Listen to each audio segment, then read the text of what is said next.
Well,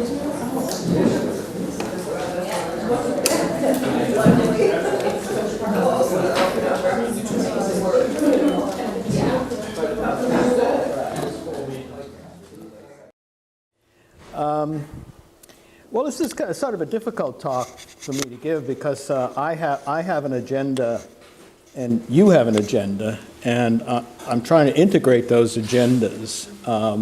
But I think it ends up being a lot more than I can cover today, but we'll see how far we get with this. So I think that, and of course, as Helena's pointed out, my main interest these days is in the prosumer. The history of that is that when I got my PhD, what I started to teach was the sociology of work, the sociology of production, and spent decades doing that. Did a kind of switch, I think, in the early 1990s to focusing on the consumer, and basically the kind of paradigm switch for me occurred in writing one of the editions of the McDonaldization of Society, where I wrote a section entitled "Putting the Consumer to Work," and it began to dawn on me, and has increasingly dawned on me, that one of the innovations that McDonald's made was to literally put the consumer to work. You work for McDonald's when you go there, obviously, in a variety of different ways. And as I thought more and more about that, I realized that was nothing new, and that had been a historical phenomenon, and but was changing in form in the contemporary world. And so I was writing about that, but it wasn't that I hadn't read Toffler, but I had forgotten his discussion of the prosumer, even though he devotes a lot of attention to the prosumer. Most of it had to do with future shock and the more jazzy kinds of things that he had written about. And it was only later that I began to see what I was interested in terms of the prosumer. Now, the problem with Toffler's work, from my point of view, as you know, I think, and it's true of Rifkin as well, is that they're much too romantic about this topic, and as you'll see, I'm probably the opposite in terms of being extremely critical of the perspective. So I think we are arguably moving from something that could be called a consumer society to one that is organized differently, and I think from the perspective of this seminar, that involves, or could involve, less consumption, less consumerism, and presumably less ecological damage. I think we are in the midst of a dramatic change in the organization of society, especially the economy. But from my point of view, there is, at best, faint hope of those desired goals, a faint hope of less consumption, less consumerism, and less ecological damage. More likely, from my point of view, are new, perhaps even greater excesses. Although I think that, there are ultimately limits to those excesses, especially ecological excesses. What I usually tell my undergraduates is change will occur when we hit the stone wall and not really before. And I think, what we see in California at the moment is as they're approaching the stone wall, maybe they're going to consider some changes, but I don't think real change is going to occur until we are hitting that wall or sense that we are really approaching that. So one of the concerns of this seminar is consumerism, what to do about it, and so from my point of view, it's the wrong term, consumerism, and pointing to the wrong issue. I think we need to reconceptualize consumption and consumerism and put it in a broader context. And for me, that broader context is prosumption. So I've created these two models lately and used them in a couple of publications, which communicates this idea of a prosumption continuum. And as you can see, everything is prosumption. from my point of view, production is a kind of prosumption, consumption is a kind of prosumption. And so I want to talk about the continuum from prosumption as production. So there is production, but it's a kind of prosumption. There is a sort of middle point in this continuum of a balanced prosumption where what we conventionally think of as production and consumption are more or less evenly balanced. And then there's prosumption as consumption. What we conventionally think of as consumption is a form of prosumption as well. And so I see this as existing on a continuum. And I've come up with this other continuum which gives slightly more detail here, which is to argue that at the PAP end of the continuum, prosumption as production, there are phases of production and consumption within it, the balanced again in the middle, and then at what we conventionally think of as the consumption end, there are consumption and production phases. So there are production and consumption phases at both ends of the continuum. On the left, perhaps the production phase is more dominant, but at the right, the consumption phase is more dominant. But it's all prosumption to me. It's all rock and roll to me, as an old song used to say. So that's sort of the approach I take to this issue now, and I basically want to reject the terms of production and consumption as a modern binary, which artificially separates processes, which necessarily always involve both production. All production involves consumption. All consumption involves production. There's no such thing as pure production and consumption from my point of view. We can think of working consumers, and we can think of consuming workers. This is occurring in both, if we want to make this dichotomy, in material and digital settings. So McDonald's is a material setting, and what we find there are working consumers and consuming workers. But as with the production consumption dichotomy, it's a false distinction, and we need to avoid a digital dualism here and think in terms of augmented reality, think in terms of the material augmenting the digital and the digital augmenting the material. So in terms of some contemporary examples, in terms of false distinctions, Uber, for example, involves both production of rides for people and the consumption of what Uber has to offer, or showrooming is the phenomenon where people go to a department store, but they're shopping on their cell phones, and so that's a couple of examples of avoiding this kind of digital dualism.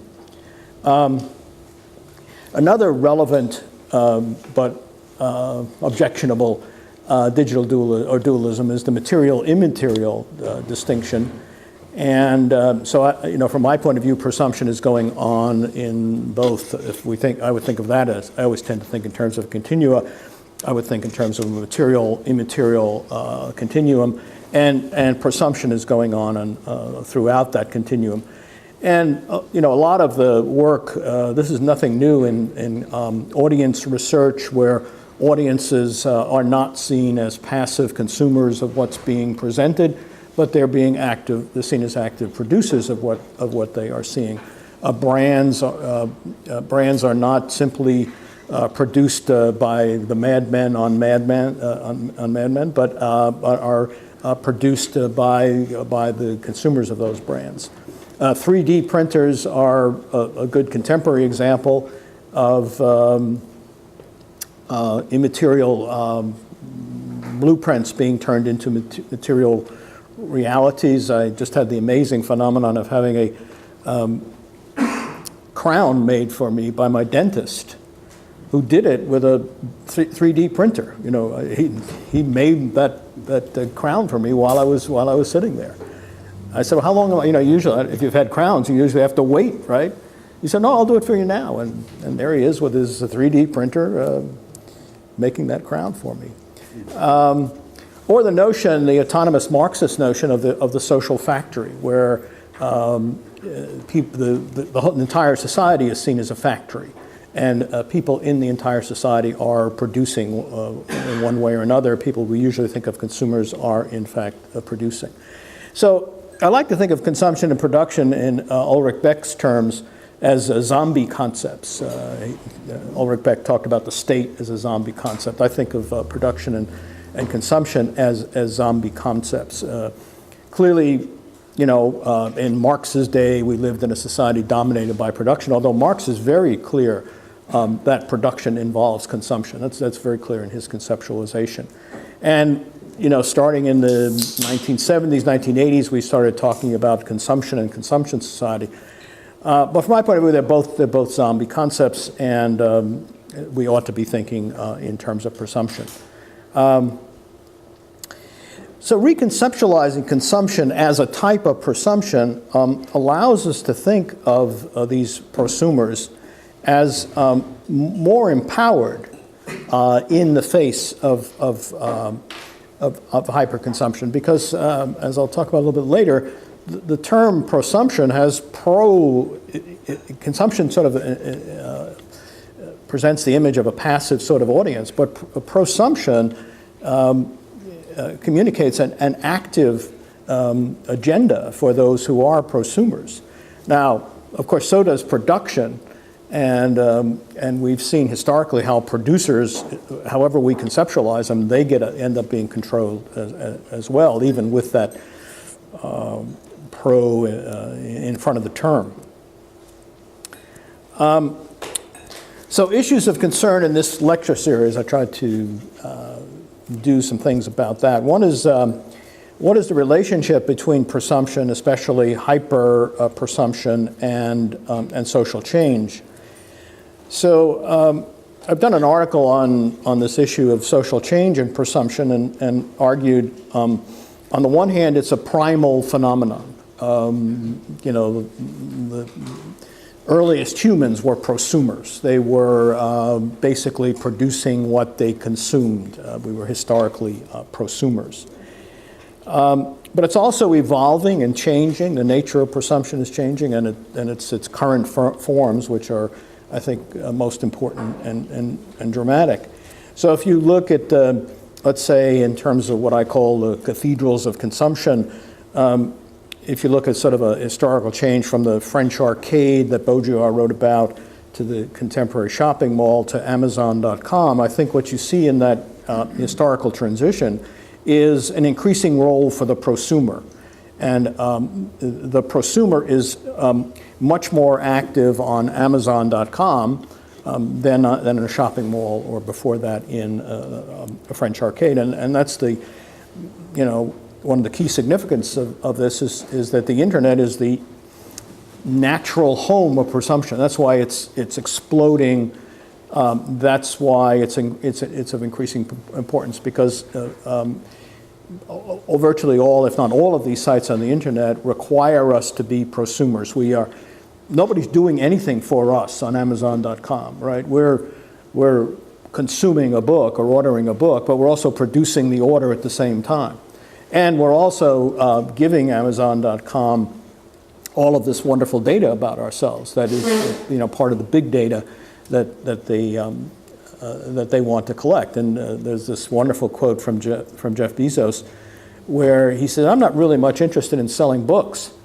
I want the data that I can get from the books that we look at and from the books that we order, because it's all part of the big data that he wants to collect." And that was kind of a striking quotation. It was in a New Yorker article a couple of years ago. Kind of a striking admission from him about what's really important here is this accumulation of big data. And then so presumption is primal. Presumption is evolving, but perhaps most importantly, it's revolutionary. And so I have an article coming out in Sociological Forum where I talk about a new world of prosumption. We are in a new world of prosumption. We're seeing the birth of not just the means of presumption, Marx's means of production, and I started writing some years ago about the means of consumption. Now we see the explosion of the means of, now, of course, all of the means of production and means of consumption were themselves means of presumption. I know this sound like double talk. It's okay. But now what we're seeing is these revolutionary developments in the new means of presumption. So Amazon.com is one of the new means of presumption. And we see the development of a variety of new technologies, what I've called smart prosuming machines, the 3D printers, sensors that are part of the Internet of Things, on carts, on cars, on wearables, on implantables, ingestibles. And I've written about this recently in the sense of the automation of the prosumer, that these technologies are increasingly doing the prosuming. And so what I contend is we're seeing the death of the human prosumer as these new technologies are doing the prosuming for us. Also, in terms of social change, what I'm talking about here is kind of a new grand narrative of from producer to consumer to prosumer capitalism.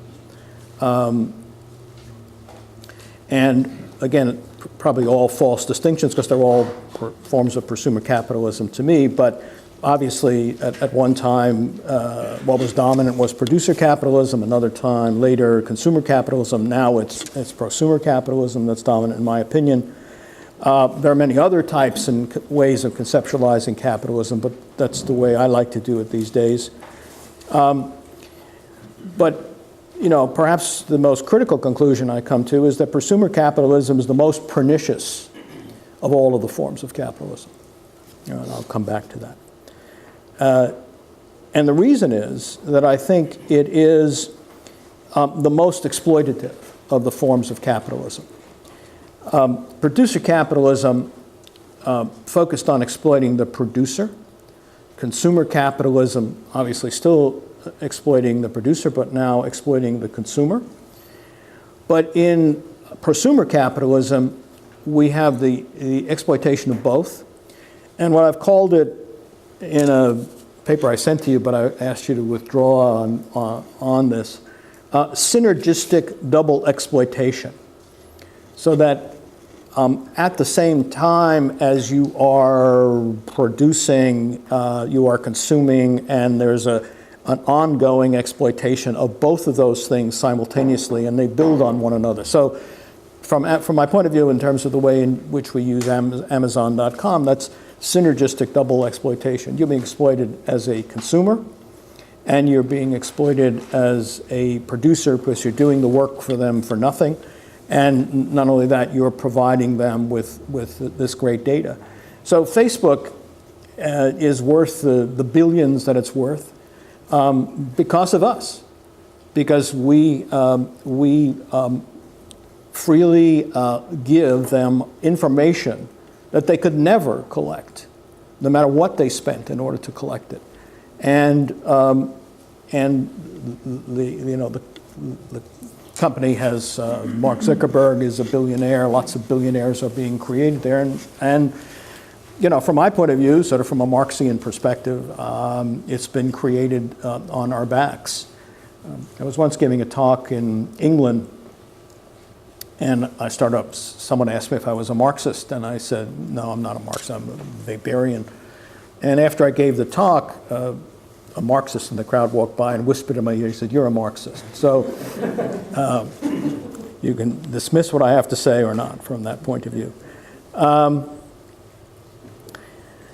Another term for all this is a DIY, do-it-yourself economy. It's a wonderful neoliberal system in the sense that we're out there on our own doing this on ourselves. We don't doing this for ourselves. We don't need any kind of control exercise stuff. Indeed, we enjoy all this stuff. That concept of playbore.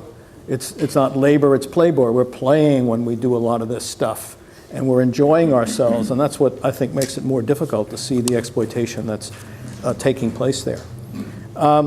So Marx argued that capitalism is a magical system, so I've come to argue that prosumer capitalism is even more magical than the capitalism that Marx described.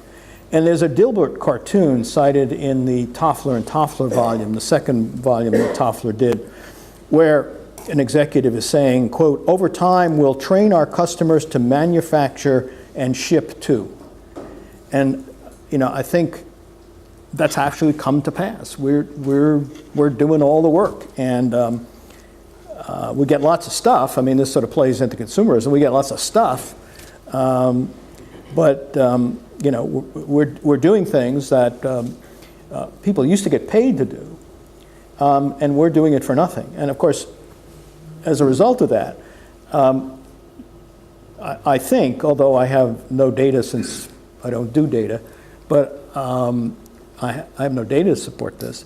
I think this whole movement toward prosumption is a factor in the stubbornness of unemployment. That if you think about what we're doing for nothing, that has to cost a lot of people a lot of jobs. Now, other jobs are being produced, but a lot of jobs are being lost because we're doing it for nothing. We all ought to feel guilty when we read the unemployment statistics that we're contributing to that. And we have there are tremendous advantages to capitalism of us being prosumers. The wages are low or no wages at all. Most often we get no wage, right? We work 24/7. We're on Facebook 24/7 or Amazon 24/7. We provide our own means of prosumption. We provide our own computers. We buy it ourselves. There's no need for supervision. We love it, and we'll do it actively and agreeably. No benefit payments. I don't have to, create a pension plan for us. We have the advantage of usually having other jobs and income, so we don't have to rely on this presumption for income. We're generally oblivious to the exploitation that takes place, and we're indeed happy with what they do and with the hyper-exploitation that occurs there. And we also form a new reserve army, to go back to a Marxian concept, right? We're sort of backup. We're always available to do free labor for the capitalists. So I was going to talk a little bit about exploitation, which is, stratification, which is another topic that you wanted me to talk about. Of course, the less developed world is further behind technologically, so these new means of prosumption either do not exist in a less developed world, or they are not as developed. There's a comparative lack of the profits that come from the new means of prosumption in the less developed world. Paradoxically, they're therefore less likely to be exploited by them. They don't have access to them, so they're less likely to be exploited by them. So it's kind of a paradoxical benefit. In the more developed world, or in our society, the haves are more likely to experience the advantages of prosumption and smart prosuming machines. They are, from my point of view, we are exploited by them, but we profit from them in a variety of ways. The have-nots in our society, as I said before, suffer, I think, an increase in unemployment. They have fewer or no smart machines and experience little or no advantage from them. They're less exploited by the new means of prosumption because they have less access to them, less use for them, but of course they continue to be exploited in many other ways. The well-to-do can opt out of unpleasant prosumption. You can have others prosume, they can have others prosume for them if they like. The less well-off can't. They're more locked into presumption, its functions and its dysfunctions. As I said, from the point of view of the less well-off, there's increased job loss as a result of the system. Obviously, the haves are less likely to suffer these job losses than the have-nots. Adverse effect on those who cannot and will not prosume. So the elderly, the disabled, those with language problems, those with little or no knowledge of the new technologies, or find them difficult to master them, or unable to get help or pay help, I think are adversely affected by these new means of presumption. The less well-off are unable to fend off those who stigmatize their communities through, for example, crowdsourcing negative information about their neighborhoods. So the no-go neighborhoods in France, that was an issue last year, the poor communities have less of an ability to fight off that kind of stigmatization. We also can think of average or below average prosumers versus the virtuosos of presumption.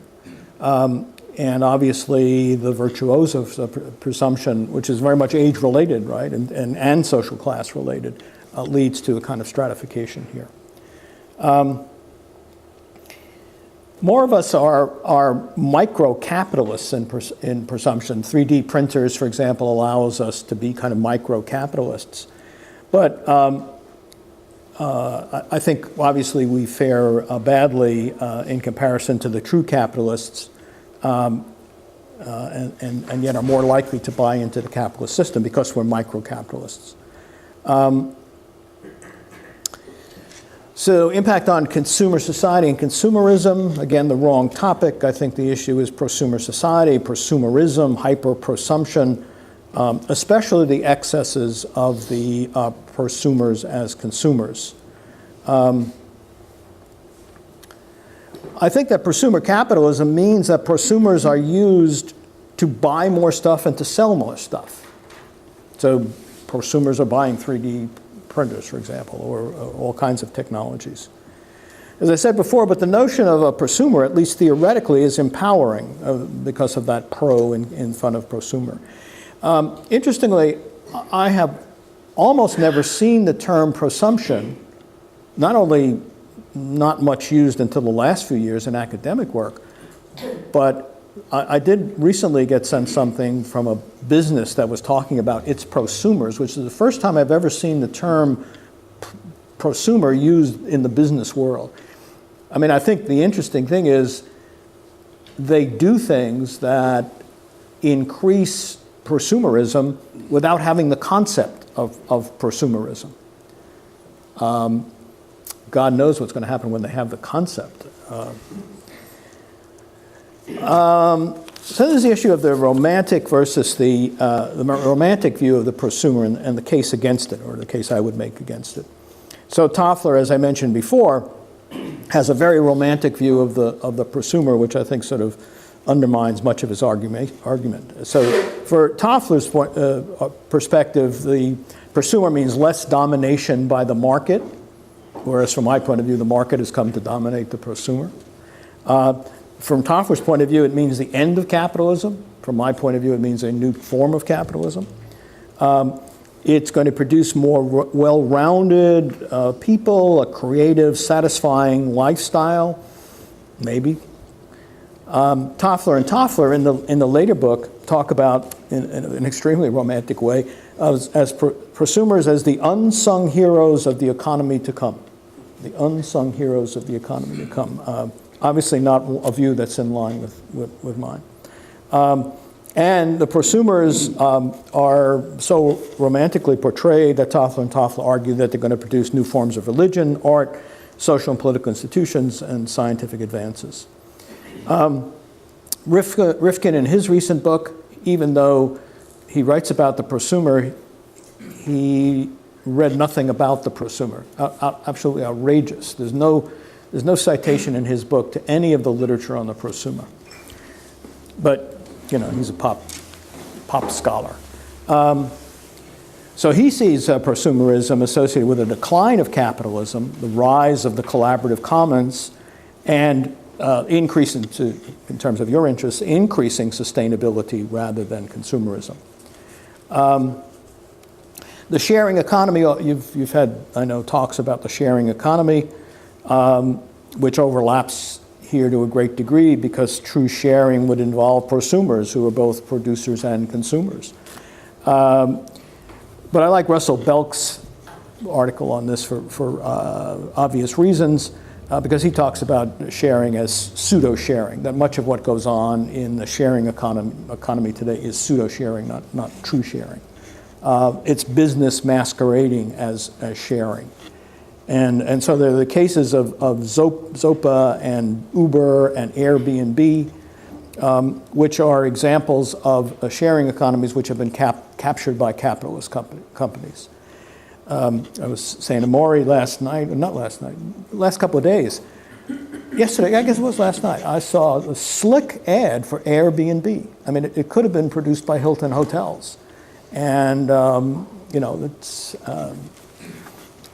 good. I like it because it supports my view about capitalist control over this. I like the notion, Maury actually brought this to my attention some months ago, the idea of the voluntariat. I like that notion, that we're all members of the voluntariat, volunteering to please exploit me some more, let me get in these systems more so you can exploit me some more. Now, I understand we get advantages, all kinds of advantages we get from these systems. But the bottom, we get interpersonal, not even interpersonal, interpersonal advantages from Facebook, but Zuckerberg gets billions of dollars. I mean, that's kind of the dilemma as far as I'm concerned.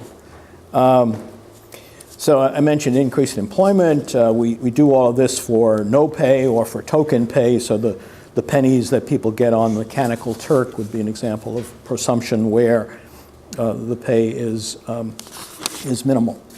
So the other thing which is very difficult for me to do, since I've come out of the closet as a Marxist here, is to offer a hopeful conclusion. So I'm going to do my best here. So, as I said before, the term prosumption carries with it some kind of hopeful signs.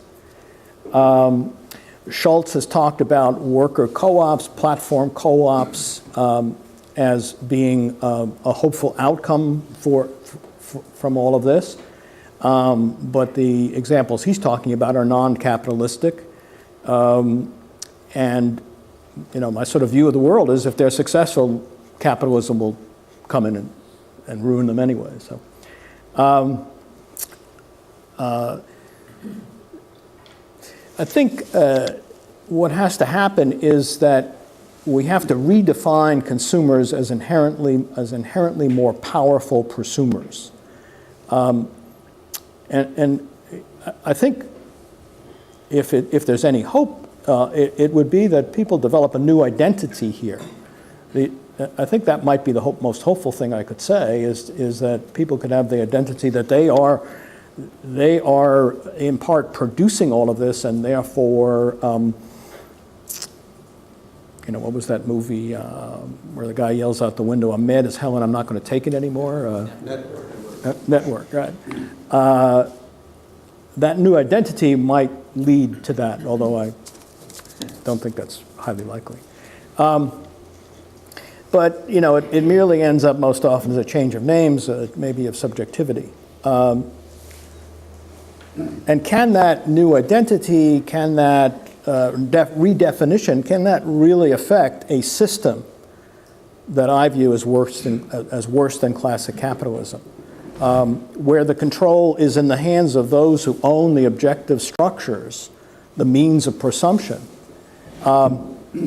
and where human beings are being controlled by those means of presumption and those who control them, and at the same time are being replaced by smart presuming machines. We're increasingly going to be wearing these smart presuming machines. We're going to be ingesting these smart presuming machines, and the smart presuming machines are going to be consuming various kinds of information and producing kind of information irrespective of what we do or what we want to do.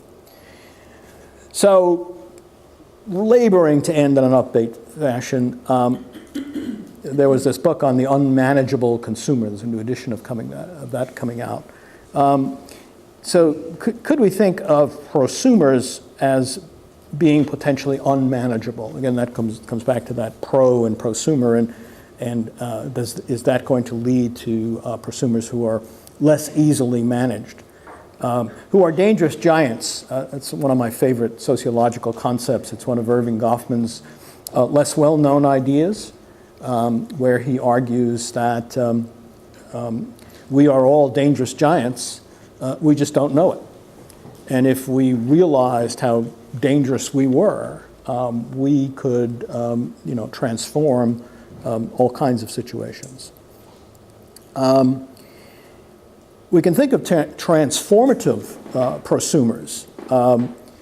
For example, those who participate in maker culture, maker fairs, use 3D printers. We could think that way. We could think of disruptive prosumers, those who refuse to prosume or to prosume in unexpected ways, and who therefore prefigure larger changes. So the Burning Man Festival is a good example of prosumption, right? It's being produced by the consumers as they're there, and maybe that prefigures some sort of larger, more optimistic kind of conclusion. Maybe we could create more democratic and collectivist systems rather than systems that are controlled by the capitalists. And maybe actually we could have a militant collaboration of prosumers who come together to change prosumer capitalism.